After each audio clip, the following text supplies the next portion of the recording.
Hey you, and welcome to this video where I will help you out how to place a trade on MatchTrader. And for this, open your MatchTrader account right here. And then from here, what we want to do is let's search for something that we want to buy. So let's say we want the Bitcoin USD. And then right here, you can write down how much you want to buy. So let's say we want to buy 10 Bitcoin. That's 897K. Now, let's say we click now on buy and then we can buy it. Now, we don't have enough margin to do this.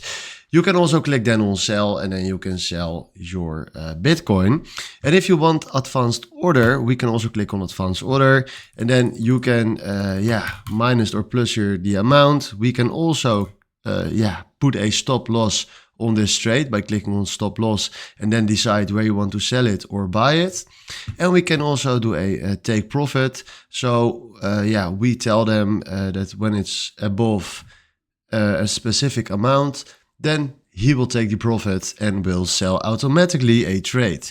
So with these options, you can put a trade on MatchTrader. You can also put on risk maker, trading with leverages. And you can also click here to put a pending order on MatchTrader. But these are the settings and the things that you need to know to place a trade on MatchTrader. Hopefully this is a video where I was looking for. Thanks for watching and have a wonderful day. Ciao.